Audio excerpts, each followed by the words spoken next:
and I'll just run through well, I'll start with introduction. So my name's Emma Cooper and I'm Chief Exec of the Pituitary Foundation, and we're really delighted to have a full programme of online events through 2025, and that's thanks to my colleague Nesta, who's on the call.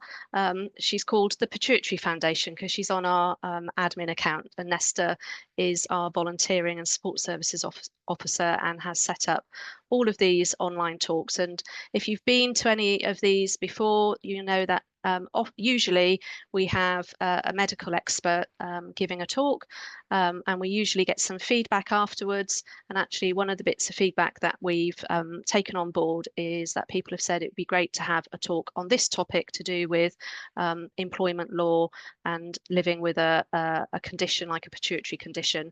So we were really pleased that Ezra MacDonald, who is actually a trustee of the Pituitary Foundation and has been a trustee for several years now, has very kindly offered to give this talk tonight. So that's the introductions. Just in terms of housekeeping, we are recording the session tonight, and we will put that on YouTube tomorrow.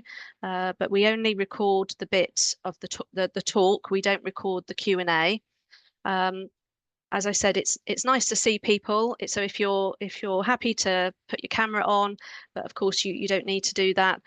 We do ask for you to go on mute, and there is going to be plenty of time for questions, and we ask that you put those in the chat.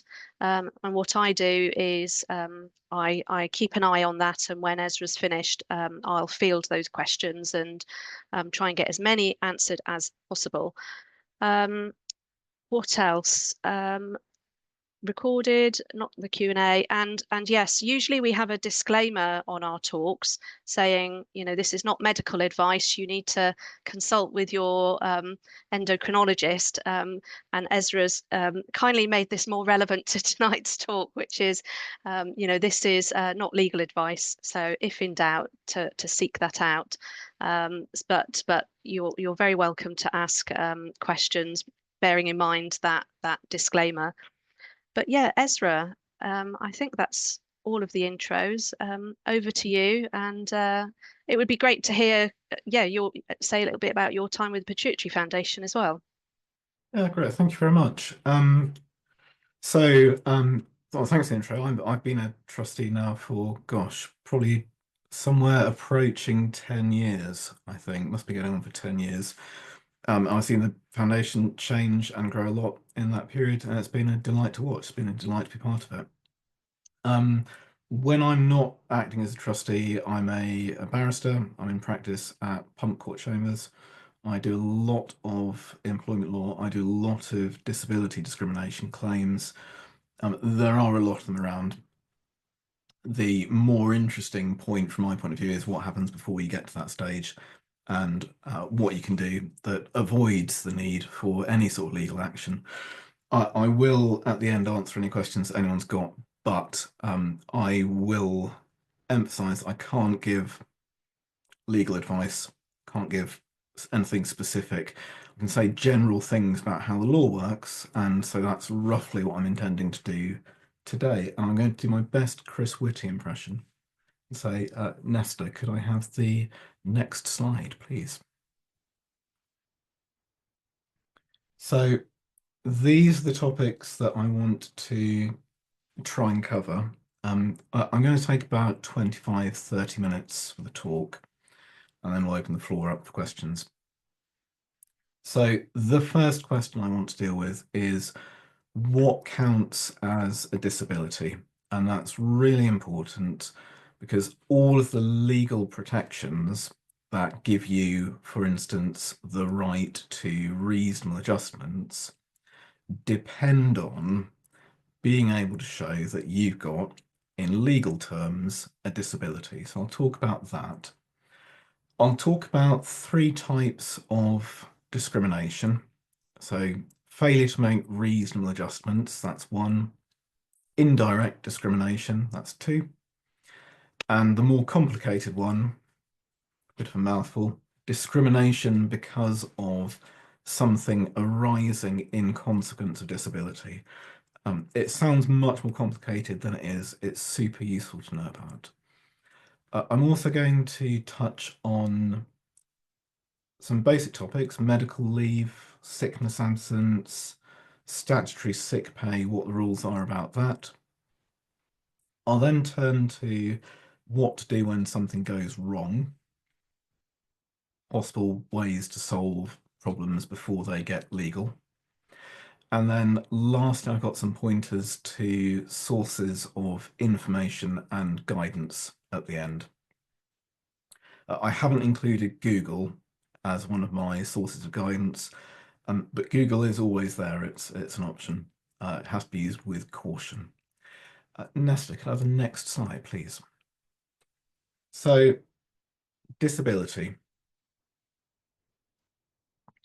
The definition of disability is in Section 6 of the Equality Act.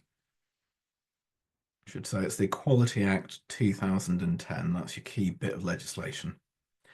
It tells us that a person has a disability if they have a physical or mental impairment. Pausing on that one, almost certainly, if you've got a medical condition, you've got a diagnosis, you will tick the box that says you've got a mental or physical impairment. But you don't necessarily have to have a diagnosis, because if the rest of the test is met, the tribunal might well say, well, look, if you can't do what the people around you can do easily, there must be something that's causing it. So the rest of the test is that the impairment has a substantial long-term adverse effect on your ability to carry out normal day-to-day activities. And that's worth unpacking. So I'll unpack it in the next slide, if I could, please. This is what you need to know about the meaning of the words substantial and long-term. Substantial just means more than minor. So it's a really easy threshold to meet. I don't see many cases where people say or successfully argue that the effect of an impairment wasn't substantial.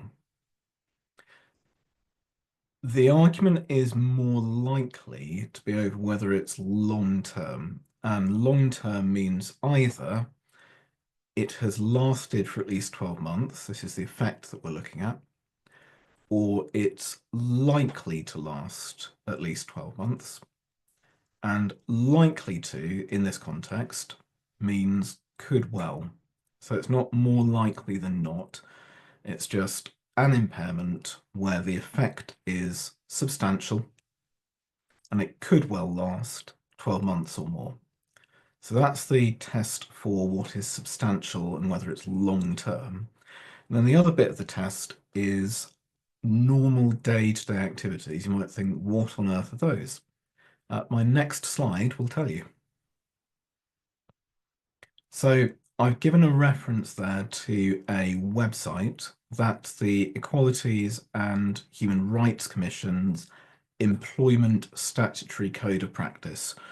I think these slides will be distributed at the end, and you can either click on the link or you can just Google the EHRC code, and it tells you on page 288, if you don't know where to look, that normal day-to-day activities include, although they're not limited to, things like walking, driving, using public transport, cooking, eating, lifting, carrying everyday objects, typing, writing, etc., etc. So they're the sorts of things that normal people would do in the course of a normal day.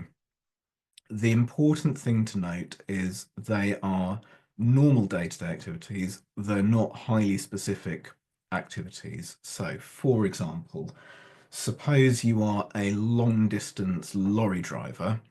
You'll be required to drive very long distances on busy roads in a single stretch. That is not a normal day-to-day activity. Driving, on the other hand, just driving generally, would be a normal day-to-day activity. Could I have the next slide, please? So I'm going to pause on disability before I talk about reasonable adjustments. Disability is quite an easy thing to establish. It's quite straightforward, really, if you've got a long-term health condition that has a knock-on effect on what you can actually do day to day. It's quite easy to say, this is the impairment, it's my long-term health condition, and what it means for me is it makes me fatigued, it means I have difficulty going out and socializing, so on and so forth. But you will need at some point to let your employer know that you've got the disability and what the consequences of that disability are. And I'll come back to that in a bit. Of the provisions in the Equality Act that make employers have to do stuff for employees, the one that everyone seems to know about is reasonable adjustments. It is legally quite complicated. I find it baffling why it's so complicated. It's a bit of legislation that is designed to be used by ordinary human beings, not just lawyers. So it shouldn't be quite as complex as it is. But I'll do my best to break it down. You need to show, in order to persuade a tribunal, for instance, that the employer's got to make reasonable adjustments, you've got to show that there is a practice, criterion, or provision. In plain English, that's just what the employer does, which places you as a person with a disability at a substantial disadvantage compared to someone without a disability. Once you show that, then the employer has got to make reasonable adjustments to reduce or remove the disadvantage. And the example I've given, and I'm going to come back to this example because it's quite a neat example, is suppose you have an employee with a pituitary condition which causes fatigue.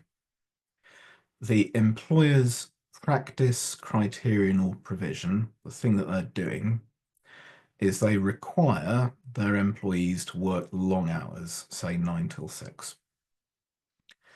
That practice puts someone prone to fatigue at a disadvantage compared to someone without fatigue because it makes them more less able to get through the working day or to fulfill the requirements of the job. So that triggers the duty to make adjustments. And then the question becomes, what sorts of things would be reasonable adjustments? The EHRC code gives examples. Common things I might see are longer breaks, more breaks, modified duties might be another one, or shortened working hours would be another. So that's reasonable adjustments, sections 20 and 21 of the Equality Act. Next slide, please.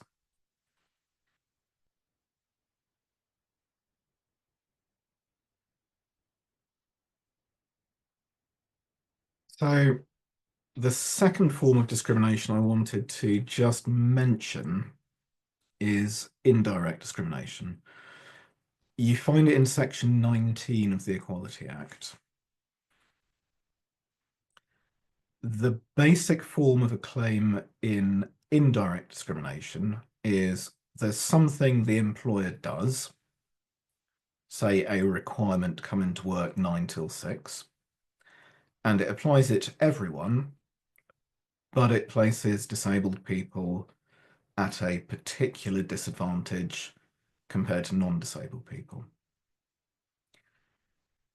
Now, the difference between reasonable adjustments claims and indirect discrimination claims is that for a reasonable adjustments claim, all you need to show is that you got put at a disadvantage.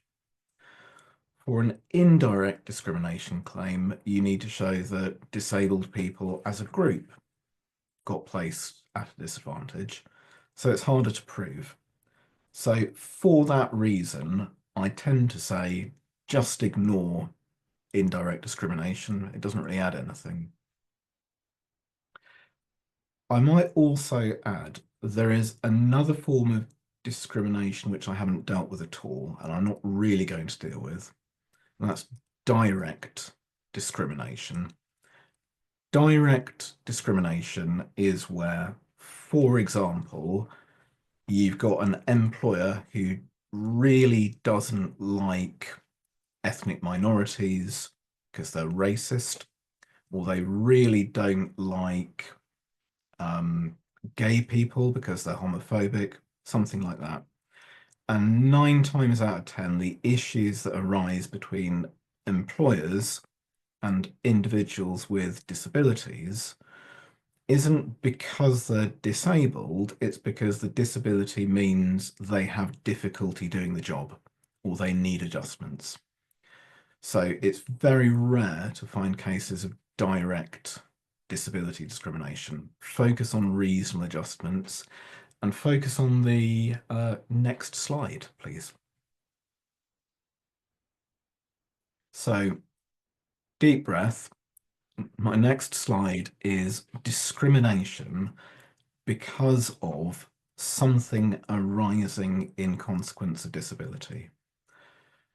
This one is super important. You find it in section 15 of the Equality Act. I'm going to tell you legally how it works, and then I'll give you an example. So, to succeed in a claim for section 15,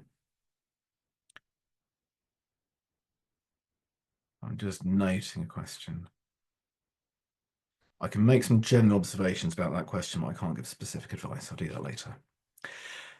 Section 15 says it is discriminatory to treat someone unfavorably, just means badly, because of something arising in consequence of disability. The employer can defend it if they can show that what they did was a proportionate means of achieving a legitimate aim. So a worked example is this. Suppose you've got someone who suffers from fatigue. That makes it more difficult for them to meet their performance targets. The employer hauls them into a capability meeting and sacks them on the basis that they're not doing the job. Well, that is unfavorable treatment. That's the first bit. It's because of poor performance, and the poor performance arises in consequence of the disability because it's caused by fatigue. So section 15 is all about what are the effects of the condition, and has your employer treated you badly because of those effects? What are the consequences of the condition? Another example would be, suppose you have someone who needs to take more time off to attend medical appointments, and their employer gets really unhappy and a bit narked with their repeated absences from work and disciplines them. That again would be unfavorable treatment because of a consequence of the condition. The consequence is the employee needs to take more time off work to go to medical appointments. In terms of the defense, the employer can raise a defense if it's a proportionate means of achieving a legitimate aim. That's got two bits. One is legitimate aim, and usually, well, take my example about the employee with fatigue who's underperforming. The employer probably does have a legitimate aim, which is making sure its employees are performing. The argument is going to be about what's proportionate. Proportionate in disability discrimination legislation, and indeed in quite a lot of other bits of legislation, just means no more than necessary. So the question is, could the employer have done something less discriminatory? And the answer is usually going to be yes. They could have made adjustments, they could have made allowances. And I see in the chat that Ryan has just guessed what I'm going to deal with in the next slide, please. So, well, this might be the slide after next. I will get there. The obvious question is, what do I need to tell my employer? And my general guidance, not formal legal advice, my general guidance, talk to your employer, be upfront, let them know. It helps if you've got some input from a GP or a specialist. You might have an occupational therapist involved. Any expert, whether they be the consultant at your local hospital or whether they be a treating physiotherapist, will be able to give useful information. Occupational health, in my view, are super, super helpful. So I think if you get offered a referral to occupational health, treat it as an opportunity. Employers do not want to be taken to tribunal. They will be bending over backwards to try to manage things so that they are staying on the right side of the law. And the information they get from occupational health will be helpful. Occupational health will know more than the employer knows. There's another reason for being fairly keen to cooperate with occupational health, which is if occupational health recommend a certain adjustment, it's a pretty bold employer who then ignores that advice and refuses to make that adjustment. So engage with occupational health, but the person who's going to know the most is going to be you. So I always recommend that individuals just set out in plain English what's going on with them, what do they need from the employer, and how it's going to help them. In terms of how to pitch it, this is important. It is always worth being super nice.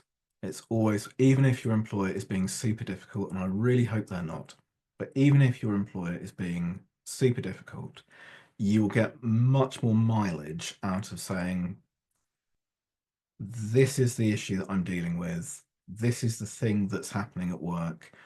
This is the effect of my condition, and this is what I need in order to adjust the working environment to let me function. You get much more mileage out of that than saying, this is outrageous, this is scandalous, I demand X, Y, or Z. So it's a tactical consideration. Could I have the next slide, please? I'm just checking to see at what point I deal with the issue of knowledge.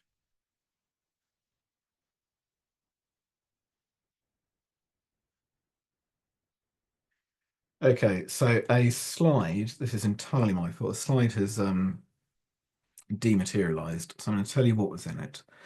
On the question of what the employer needs to know, this is important, this is super important.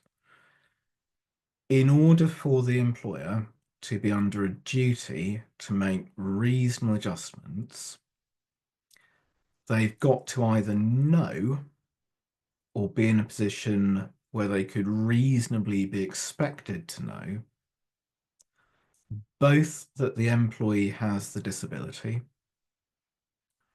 and that they are likely to be placed at the substantial disadvantage. So, take my example of the employee with fatigue. The employer is not obliged to do anything until they know, or could reasonably be expected to know, that the individual has a pituitary condition, which is long-term and is causing fatigue, and in fact is impacting on their normal day-to-day life. And that the requirement to work long hours is putting that person at a disadvantage. So you need to tell the employer what's going on. You need to give them enough information, because if you don't, they're not obliged to make adjustments. That information can come from you, it can come from occupational health. In terms of the Section 15 claims, this is also important. What the employer needs to know is that the person has a disability. That's all they need to know. They don't need to be told that the underperformance is due to the fatigue caused by the pituitary condition. However, I reckon it's always prudent to tell the employer, because if you tell the employer what's going on, they can't then turn around and say, well, you can't expect us to do stuff. We've got no idea, that we had no way of knowing. So tell your employer. Moving on. Medical appointments and sick leave. I'll just deal with this quite quickly. Medical appointments is a common one, and it does end up in tribunal. I've dealt with numerous cases where people have taken time off work for medical appointments and it's caused issues. There is no specific right to take time off for medical appointments. However, good luck to the employer who refuses it. Generally speaking, I would say if you need lots of time off for a medical appointment, that is probably going to be a reasonable adjustment. Note also that if you get penalised for taking time off for a medical appointment, assuming that the need to go to medicals is because of a condition which amounts to a disability, that could well be discrimination because of something arising in consequence, i.e. Section 15 of the Equality Act. So although there's no right to do so, you've probably, if you've got a disability, got pretty good grounds for asking your employer for the ability to do so. I always say check the contract, see what the contract of employment says, check what the policies say, and I'm also thought it'd be a sensible idea to deal with sick pay. Now, there's two ways you can get sick pay. It might be in the contract, so check the contract. It can be statutory. Statutory sick pay is complicated, as the next slide will show, please. Okay, two conditions, two things you need to do to get statutory sick pay. Number one, tell your employer you're not fit for work. Number two, give them some evidence. The default procedure for telling your employer is you've got to do it within 7 days of the date on which you become unfit for work. In terms of evidence, you are looking for the first 7 days for self-certification. You just say, I'm not fit for work. And if it goes beyond that, your employer can, and almost always will, want to see a doctor's note, what used to be called a sick note, and it's now called a fit note. Make of that what you will. You will get SSP if you're off for 4 or more days. You won't get it for the first 3 days. All of that might change. The current government is looking to legislate to make it more favourable to employees, sorry, but we shall see. Could I have the next slide, please? So what do you do if it goes wrong? First step, negotiate. Be nice, be firm, be polite, but negotiate. If there's a union, talk to your union. Unions can, they're not always, they can be super helpful. Third step is raise a grievance. That will raise the temperature slightly. If your grievance says, I've been discriminated against, then the employer is not allowed to treat you badly because you've complained about discrimination. If they did that, they would end up in tribunal. You would be bringing a claim for victimisation under Section 27 of the Equality Act. The fourth step, if you really can't sort things out with your employer, fourth step is contact ACAS. I will provide a link in the slides. ACAS can help. They can negotiate on your behalf, essentially. If need be, you will start a process called early conciliation. You've got to go through early conciliation before you issue a tribunal claim if you're going to go down that route. Tribunal proceedings, the last resort. Again, this isn't legal advice, but if anyone comes to me saying I'm thinking of going to tribunal, my first bit of advice is don't. It's very expensive if you have lawyers involved. It's always stressful. It's always time consuming. There are cases in which it's the only option. The thing you need to know, the thing that can catch people out, is there is a time limit in the tribunals. It is a short time limit. It is 3 months, less 1 day from the thing you're complaining about. So if on the 2nd of January, your employer says, I'm docking your pay because you've been off sick and you want to complain about that, the main time limit is January, February, March, April. You've got until the 1st of April to bring a claim. That period can get extended by early conciliation. If in doubt, ask a lawyer. This stuff is complicated. Could I have the next slide, please? Coming towards wrapping up, sources of information. ACAS. ACAS is super useful. They've got a load of information on the website. It is in plain English. It's really good. I recommend it. There's the EHRC code. That's a massive document. It's hundreds of pages, but it's also quite easy to read. It's in plain English and it's got an index. So if you want to know more about how reasonable adjustments claims work, have a look at the EHRC code. The Equality Act, this is the main bit of legislation that you'd be looking at. It trips lawyers up time and time again, this piece of legislation. It's really not easy to grapple with. You might, if you're feeling really brave, look at sections 15, 20, 21, and section 6. But beyond that, you probably do want to get a lawyer involved.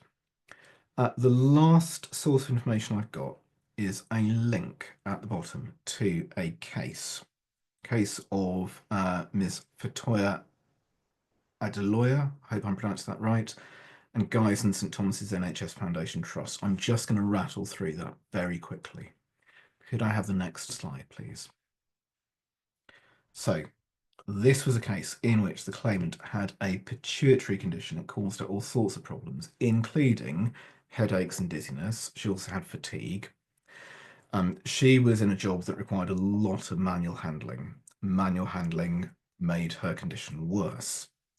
She had to take a lot of sick leave to attend medical appointments. She had to go for surgery. I think she went for surgery in Germany. In due course, the trust dismissed her on capability grounds, saying you can't do your job anymore. She said, well, that's a failure to make reasonable adjustments because you could have changed my role.